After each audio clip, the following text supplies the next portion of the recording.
So first of all, exam 2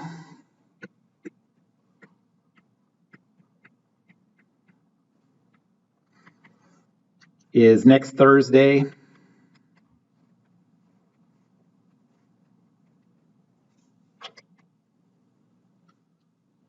And the topics are up through entropy. So everything we've covered so far. Tuesday, I'll get to some new stuff that won't be on the test.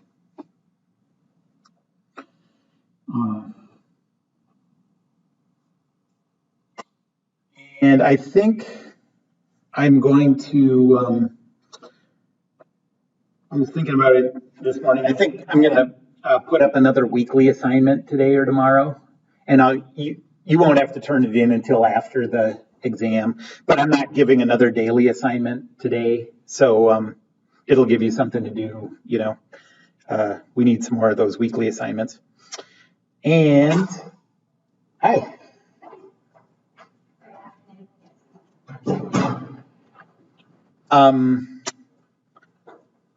So next, anybody have any homework questions? Laura, any homework questions? Okay. So don't forget the test a week from today. All right, and then last time we started an outline of everything we've done so far, so we're just going to keep rolling with that. That's not beer, is it? Okay, no beer in class.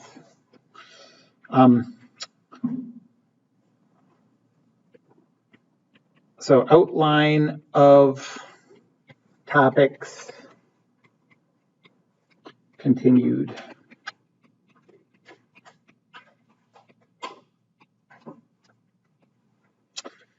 So last time we got up through really the end of first law stuff. So the last thing we did was we talked about control volume, first law, and all the individual devices that we talked about with that. So now we're on to like chapter 5 of this outline. And that's the introduction to the second law of thermodynamics. And this was really just about the 3 different statements of the second law. The first one is the Clausius statement.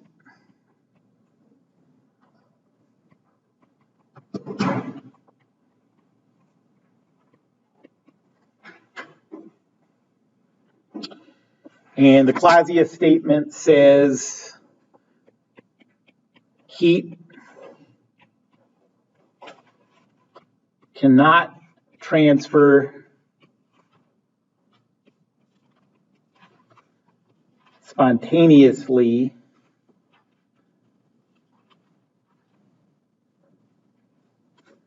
from cold to hot.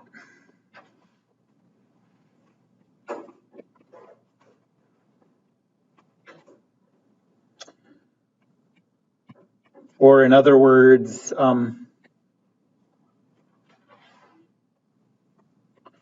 if you're going to have a device that moves energy from a cold reservoir to a hot reservoir,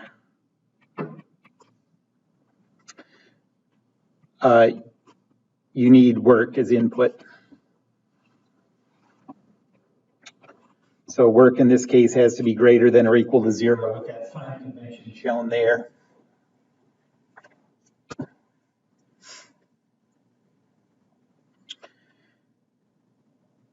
Then second is the Kelvin-Planck statement.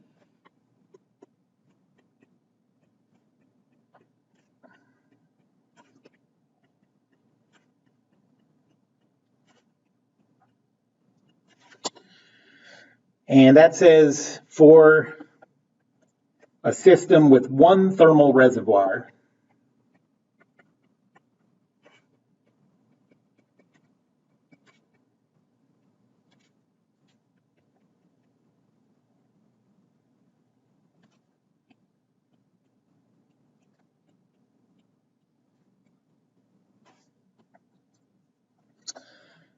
the work done by a cycle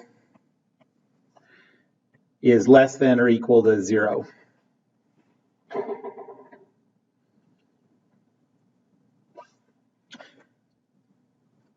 Another way to say this is you can't have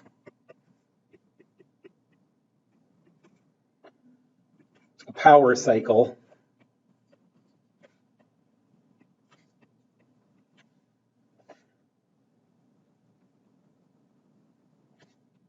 where all the heat from the hot reservoir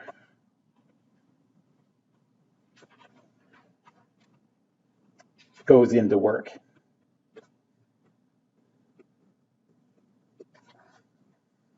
Some of that heat has to be used to be sent to exhaust, to heat going out at the cold reservoir.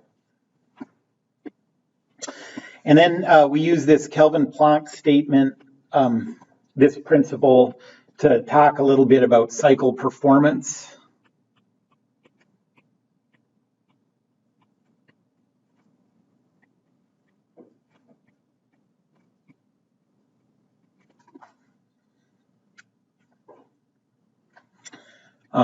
And so we talk about two things, a power cycle, and then separately a refrigeration and heat pump cycle. So first, power cycle.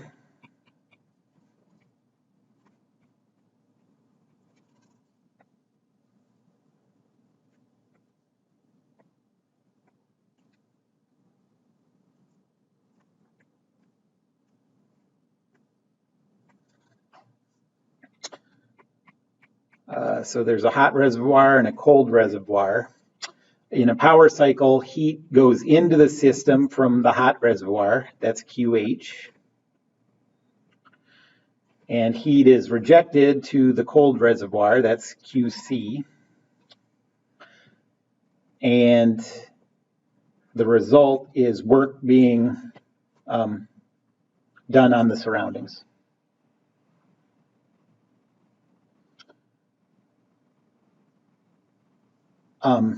You can see from the direction of these arrows, since this is a cycle, and the net energy has to be 0, you can see that QH is equal to W plus QC.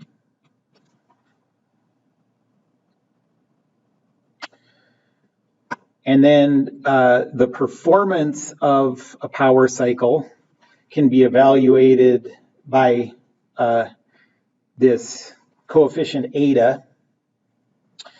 And it makes sense how you define this. What you want in a power cycle is you want as much work out with as little heat in as possible. And so it makes sense to define this as W over QH.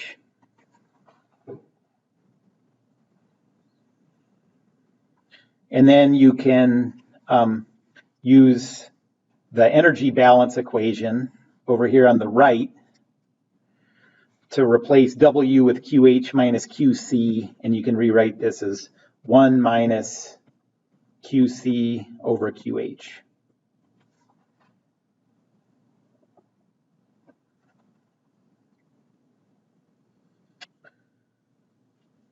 And so this is the true performance of a power cycle. You can compare that to the ideal performance of a power cycle, which is equal to 1 minus TC over TH.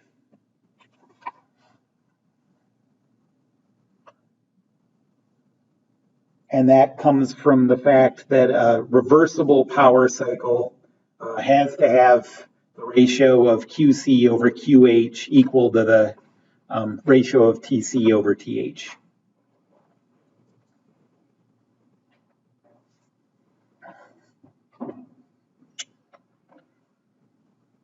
And then besides a power cycle, we also talked about refrigeration,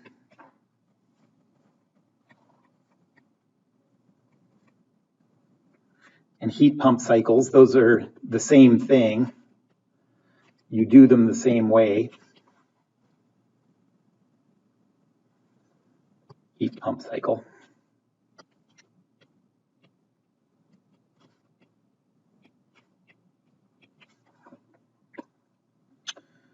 The principle is kind of the same. In refrigeration, you're trying to pull energy out of a cold reservoir. In a heat pump cycle, you're trying to force heat energy into a hot reservoir. And you do it the same way by inputting work.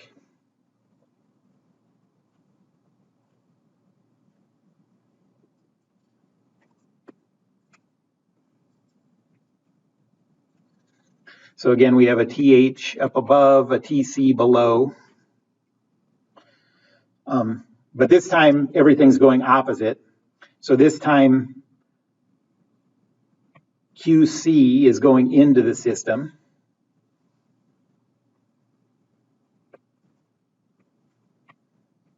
QH is going out of the system. And in order to make that happen,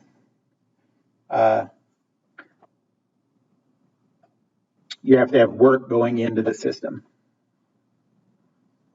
So all the directions are exactly opposite the power cycle. And again, since we just switched everything, the energy balance relationships are just the same. QH is equal to W plus QC.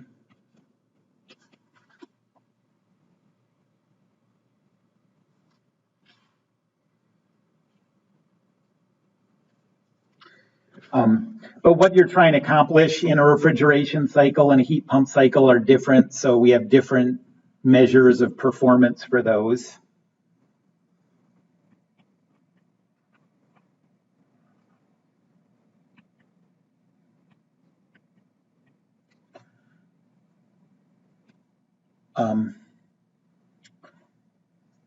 For a refrigeration cycle, the performance measure is the Greek letter beta.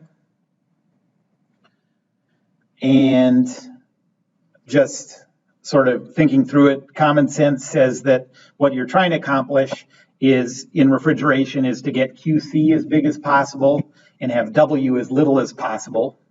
So this performance is defined as QC over W.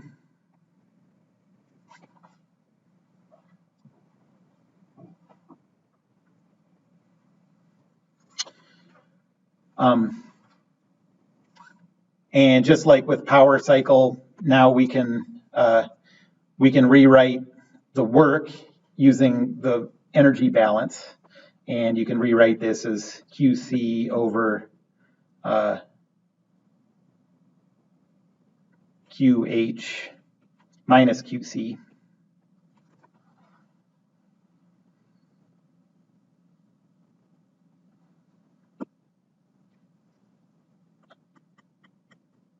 And for a heat pump cycle,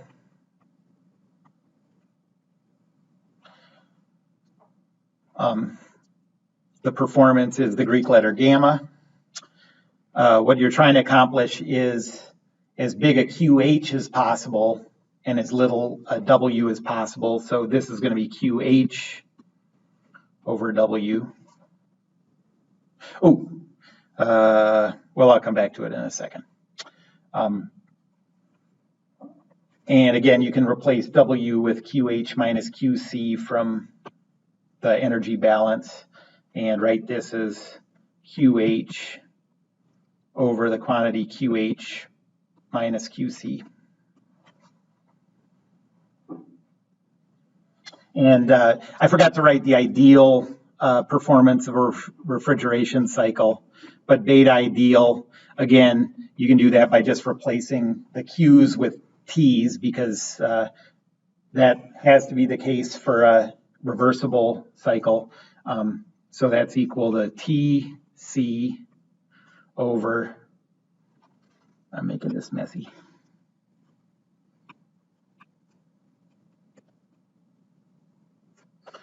Okay, so TC over TH minus TC. And do the same thing for the heat pump cycle, and then gamma ideal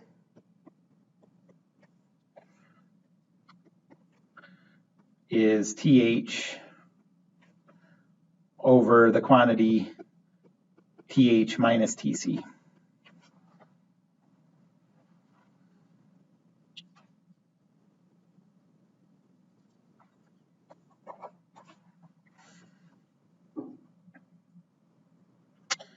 So all of that was part of our discussion of the Kelvin-Planck statement.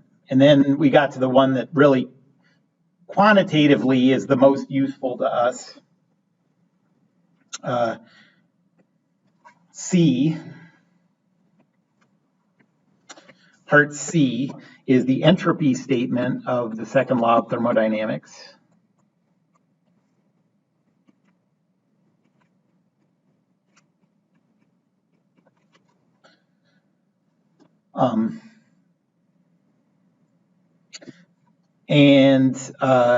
If we define entropy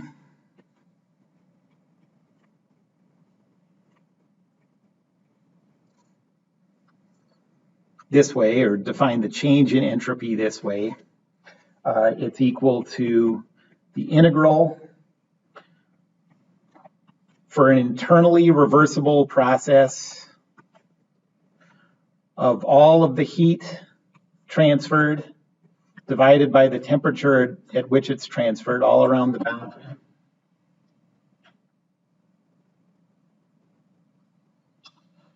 And one thing I want to point out about this is a lot of the stuff we're defining in this section has to do with cycles, but this is not a cycle. This is any process. If you did a cycle for an internally reversible system, you would get a change in entropy of 0.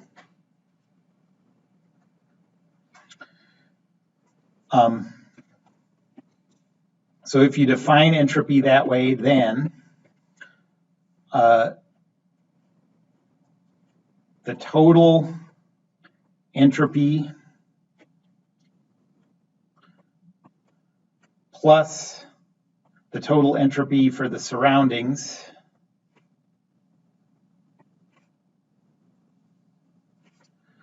is greater than or equal to 0.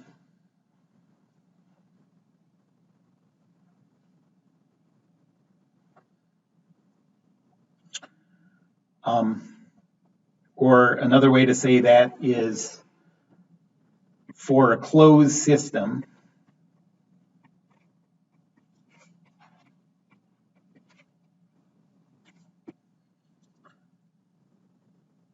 the total entropy is greater than or equal to 0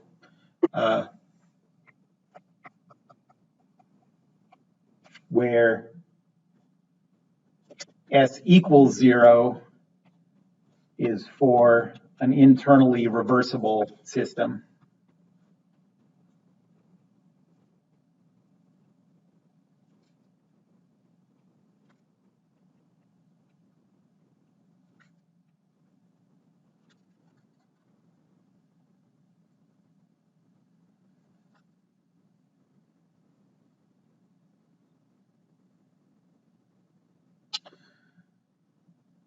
So that was sort of the introduction to thermodynamics. And then we got into entropy and using entropy quantitatively. So this is section 6, chapter 6, entropy.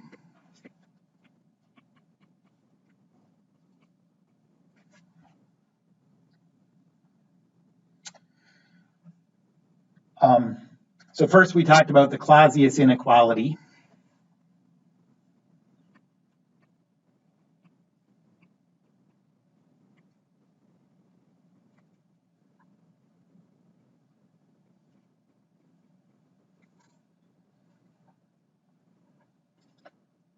And that says that the integral for a cycle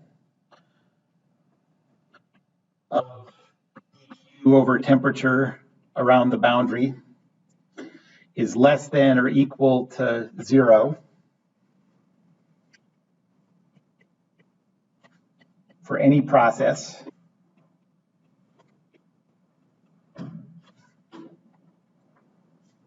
So notice that this is an actual process. If you did that integral over a cycle for an internally reversible system, you would get 0 for that.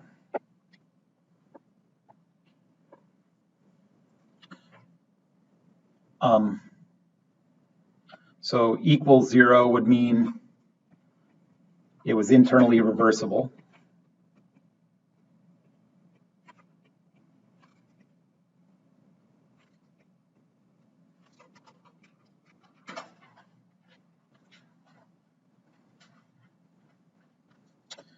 And another way that we did this, use this, was to write it as the integral over a cycle of dq over temperature around the whole boundary is equal to negative sigma, where sigma has to be positive. And then we did a couple problems where you had to calculate that sigma.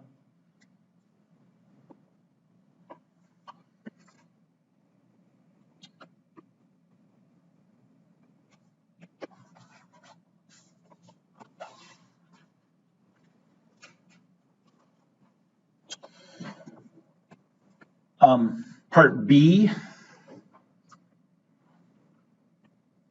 Next, we did the TDS equations.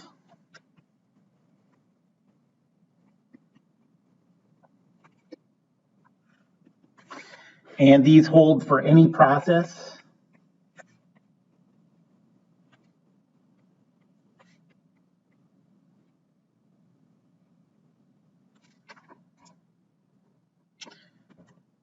There are two of these. The first one says TDS is equal to du plus PdV. And the second one says TDS is equal to dH minus VdP.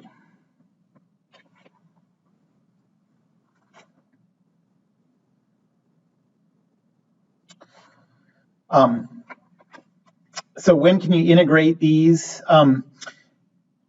You need some things to go to 0, I guess, or you need some relationships between things. Without knowing anything about what kind of material you're dealing with, if you know that temperature is constant and you know that V or P are constant, then you can pull T outside the integral. The second terms go away, and you can integrate it. So if you're looking at a problem where you're trying to calculate like the change in entropy, and you're told that a lot of stuff is constant, then you can consider the possibility of just being able to integrate that.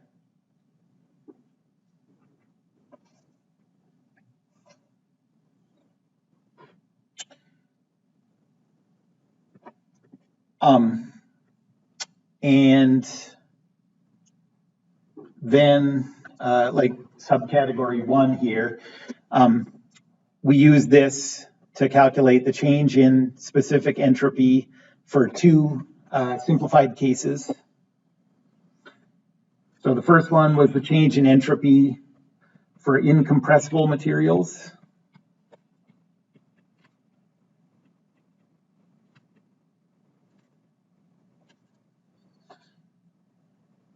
And so this is solids and liquids.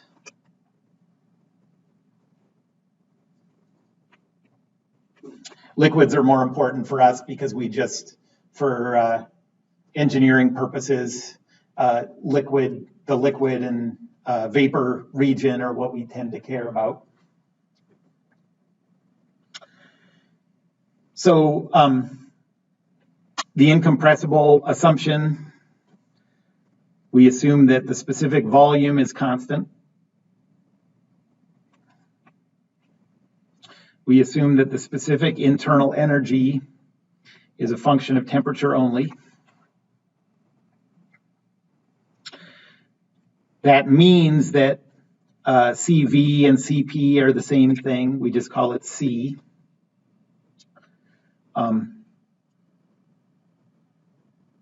And that lets us calculate du as just CD temperature.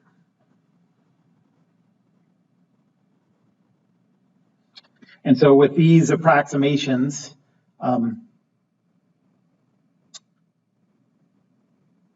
you can use the first TDS equation to write TDS is equal to C dt plus 0. That second part is 0 because V is constant.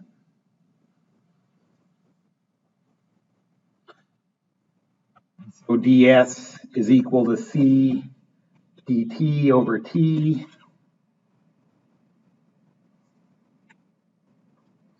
And then you can integrate that and get that the change in specific entropy is C times the natural log of T2 over T1.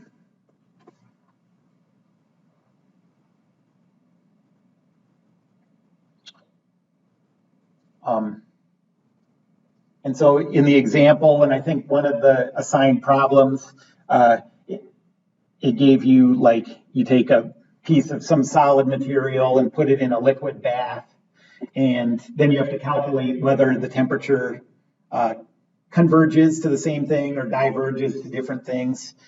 And by adding up the changes in entropy, you can see that it has to go from different temperatures to the same temperature, and we use that equation.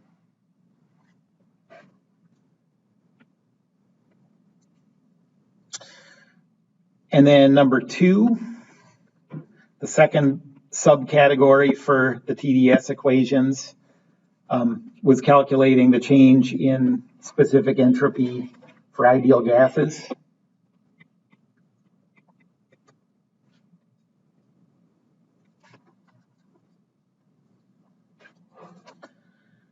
The ideal gas assumption says first PV is equal to RT. The specific internal energy is only a function of temperature. And by the definition of enthalpy, that means that H is also just a function of temperature. And it's equal to U plus RT.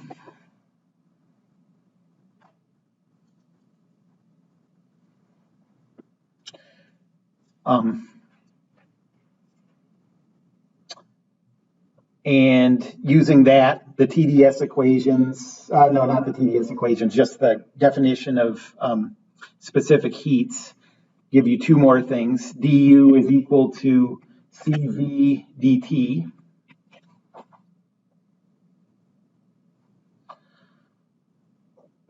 And dH is equal to CP dt.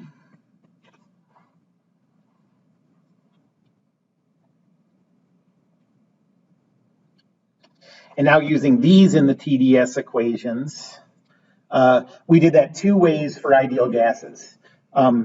If you have a smaller change in temperature,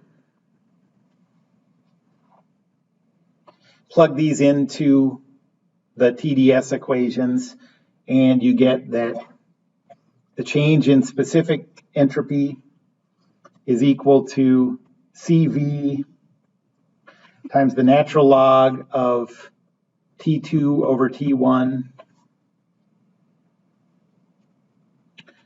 plus R times the natural log of V2 over V1.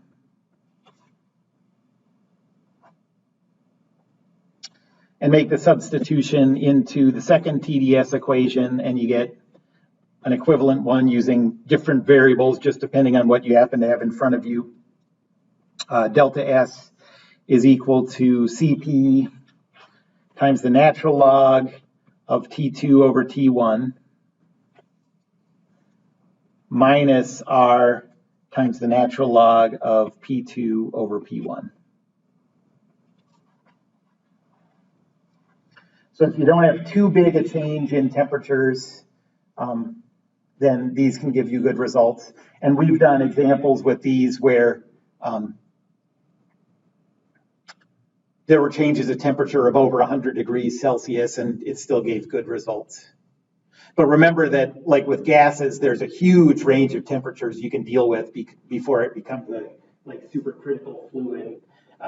So 100 degrees Celsius is a huge temperature change for a liquid, but not a huge temperature change for a gas.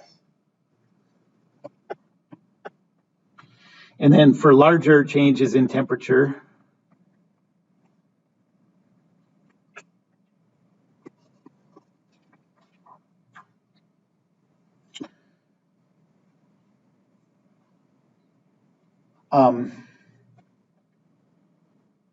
you can use the form. It's derived the same way, but you don't assume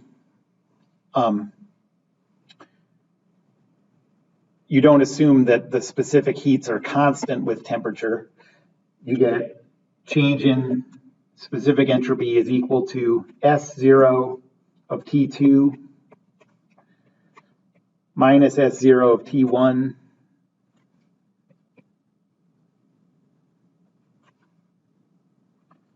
minus R times the natural log of P2 over P1.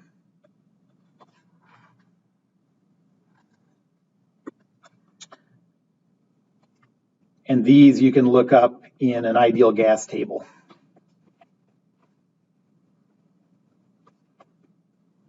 So if you have an ideal gas table for the gas that you're looking at, this will always give you a more accurate value. But if the change in temperature is small, then the difference won't be very big.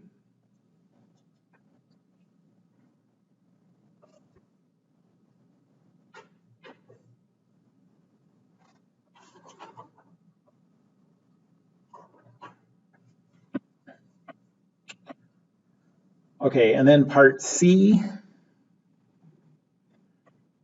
after the TDS equations, we talked about entropy production.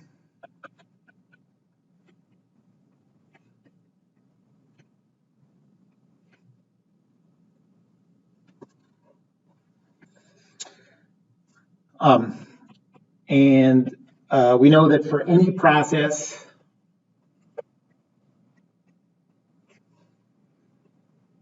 the change in entropy is equal to the integral of dq over temperature around the boundary plus sigma. And this sigma has to be greater than or equal to 0. And this is for the actual process, not for some ideal process.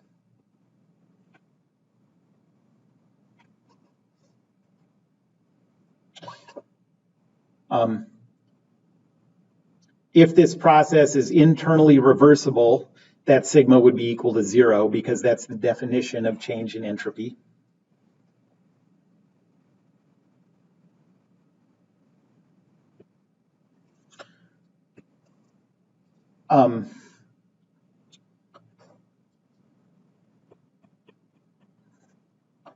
So two things to remember about this.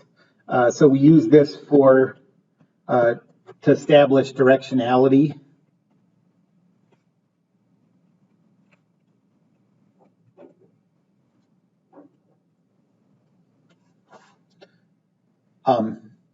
If you calculate this and you get a sigma value that's negative, then you know that the process must have happened in the other direction. And second, the value of sigma tells you about the efficiency of the process. It tells you how far you are from an internally reversible system.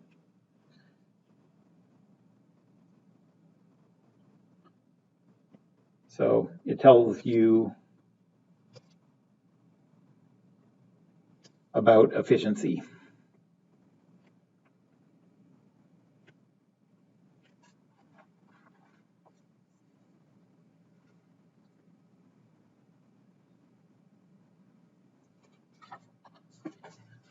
And then part D,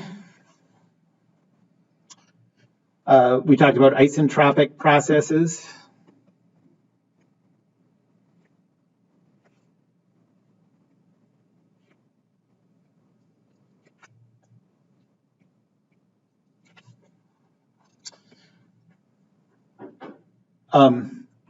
What these require are first, adiabatic, so there's no heat transfer into or out of the system. And second, it requires that the process is internally reversible.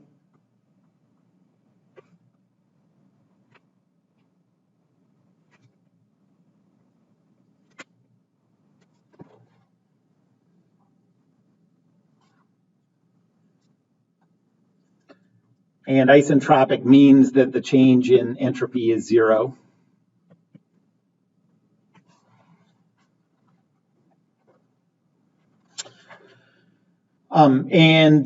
We just use this to simplify the TDS equations. So for an ideal gas,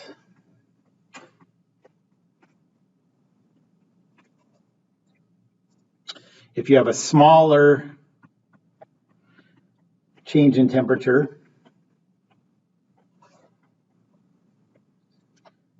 an isentropic process satisfies these two equations. 0 is equal to CV times the natural log of T2 over T1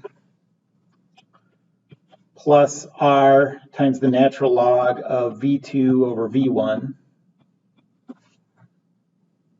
And then the other TDS equation says 0 is equal to CP times the natural log of T2 over T1 minus R times the natural log of P2 over P1.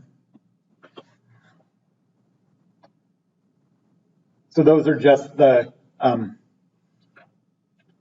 TDS equations for a small temperature change for an ideal gas, except you're setting delta S equal to 0. And if you have a larger change in temperature,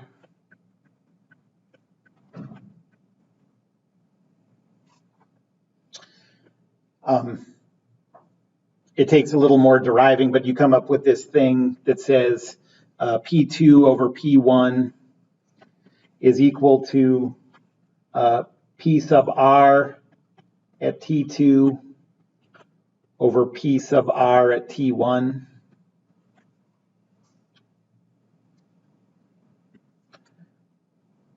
And these are values that you can look up in an ideal gas table.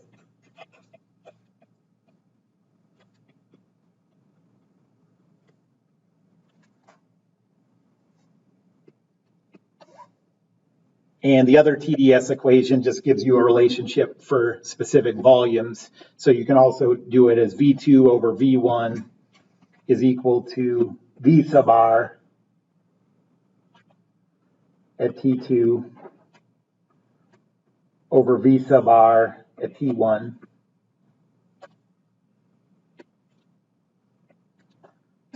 And these two also you can look up in the ideal gas table.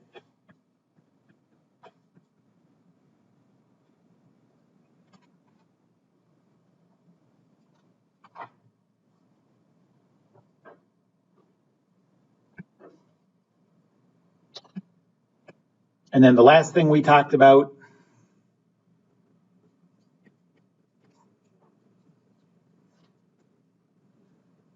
was control volumes.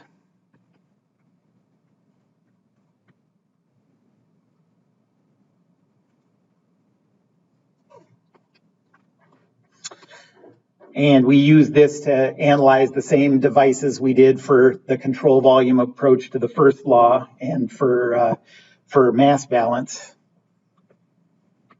So I'll just say devices. That's what we use this for.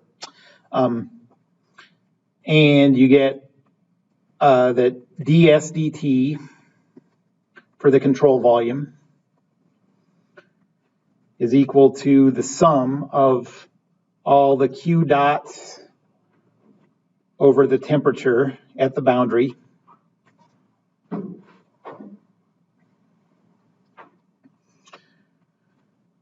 plus the entropy flowing in at the inlet, which is mi dot times Si, minus the rate of entropy flowing out at the exit, which is me dot times Se,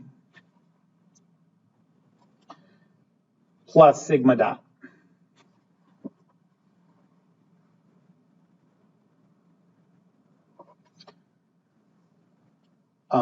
And this has to be greater than or equal to 0 for this to be forward in time.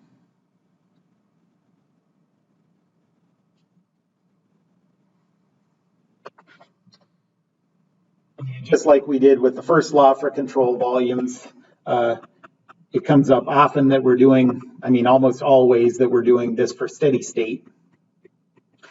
And steady state means ds dt is equal to 0. The mass balance in steady state means that m dot at the inlet is equal to m dot at the exit, and we'll just call it m dot.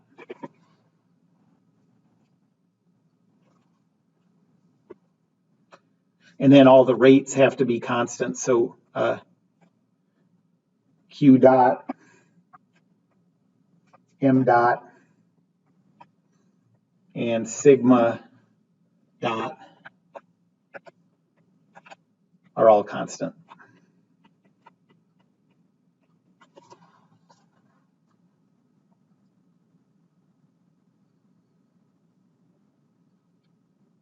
Okay, so that's it. That's everything we've talked about so far in the class.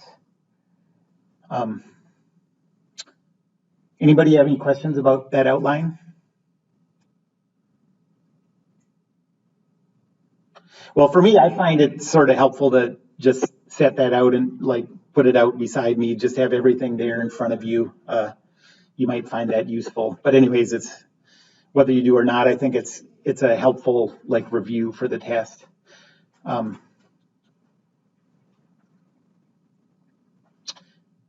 And then that's all for today. Next time, I'm going to get into talking about the Rankine cycle, which is a vapor power cycle.